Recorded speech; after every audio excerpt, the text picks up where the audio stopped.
I never expected a knock on my door to change the way silence felt forever. It was early morning, too early, the kind of quiet where even the walls seemed to be listening. I was standing in my kitchen, holding a cup of coffee I had already forgotten to drink, when I heard it. A soft knock.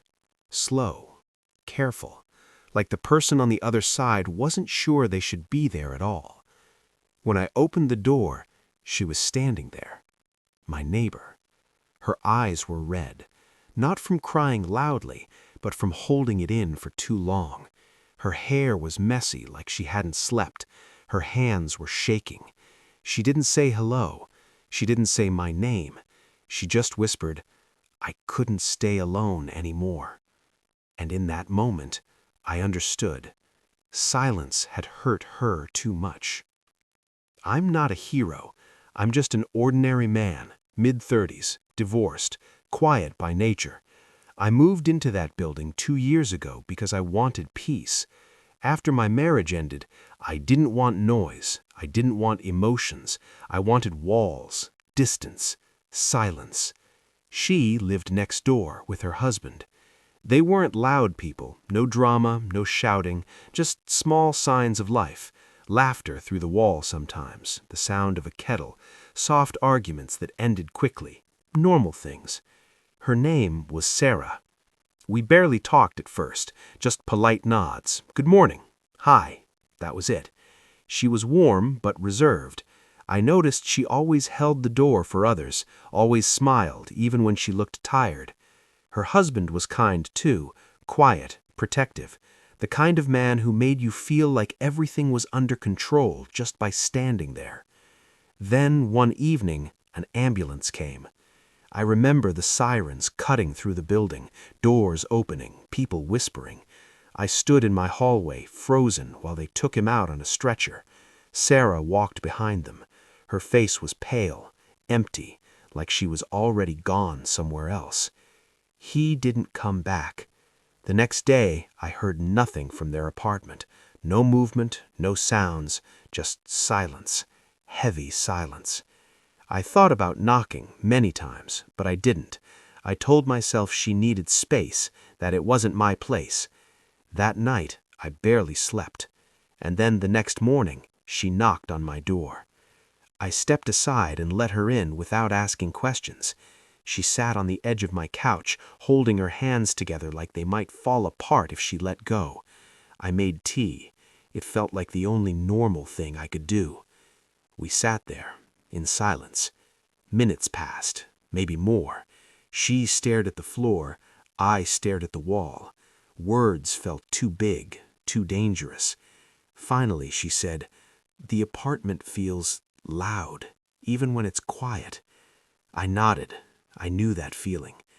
She didn't cry at first. She talked instead, about the hospital, about how sudden it was, about how she didn't even get to say goodbye properly. "I keep hearing him," she said softly, "his footsteps, his keys, and then I remember." Her voice broke. I handed her a tissue. Our fingers touched for half a second. She flinched, not because of me, but because she was still raw, open. She stayed for an hour, then 2. When she left, she said, "Thank you for opening the door." After that, things changed. She didn't knock every day, but often enough. Sometimes she'd bring tea, sometimes nothing. Sometimes she'd just sit. We didn't always talk about him. Sometimes we talked about movies or food or nothing important at all. I started looking forward to those knocks, and that scared me, because she was grieving and I was lonely, and those two things can blur lines if you're not careful. I kept telling myself I was just being kind, just being human, but at night I found myself thinking about her, wondering if she had eaten, if she was sleeping, if the silence was hurting again. One evening, weeks later, she came over looking different. Not better, just tired in a deeper way. I think people expect me to be stronger by now. They say time heals, but time feels empty. I didn't know what to say, so I told the truth. Time doesn't heal, it just teaches you how to carry things. She looked at me then, really looked at me, like she was seeing me for the first time. "Who taught you that?" she asked. I hesitated. Then I said, "My divorce." That was the first time I talked about it. I told her about my marriage, how it ended quietly, no cheating, no big fight, just two people who stopped reaching for each other, how silence grew between us until it became a wall. "I promised myself I'd never let silence win again," I said. She nodded, slowly. That night when she left, she hugged me. It wasn't romantic, it wasn't wrong. It was just two people holding on because letting go felt too heavy. But something shifted. I started noticing the way she smiled when she talked about small things, the way her eyes softened when she felt safe, the way she listened when I spoke, like my words mattered. And I hated myself for noticing, because I knew the danger. People would talk. I would question myself. She would question herself. One afternoon, she didn't knock. The day passed. Evening came. Still nothing. I told myself to stay out of it, to respect her space, but the silence felt wrong. I knocked on her door instead. No answer. I knocked again, louder. Nothing. My heart started racing. Memories of the ambulance flashed in my mind. I unlocked my phone, ready to call someone, when the door opened. She stood there, eyes swollen, cheeks wet. "I didn't want to bother you," she said. "You're not a bother," I replied immediately. She stepped aside and let me in. Her apartment felt colder than mine, even though the lights were on. His things were still there, shoes by the door, a jacket hanging behind it. She sank on the couch. "I thought I was okay today, but then the silence came back." I sat next to her, not touching, just close enough. "I keep feeling guilty," she whispered, "for laughing sometimes, for feeling anything at all." "You're allowed to live," I said. She looked at me, tears falling freely now. "What if living means forgetting him?" she asked. "It doesn't. It means carrying him with you, not burying yourself with him." She leaned into me then. I froze. Every part of me was aware of the line we were standing on. But when she started shaking, when her sobs turned silent and painful, I wrapped my arms around her. Just that. She cried into my chest. I stared at the wall, fighting my own emotions. I wasn't falling in love. I was already there. And that terrified me. After that night, we talked about boundaries, carefully, honestly. She said, "I don't want to use you as a replacement." I said, "I don't want to be that." But feelings don't listen to rules.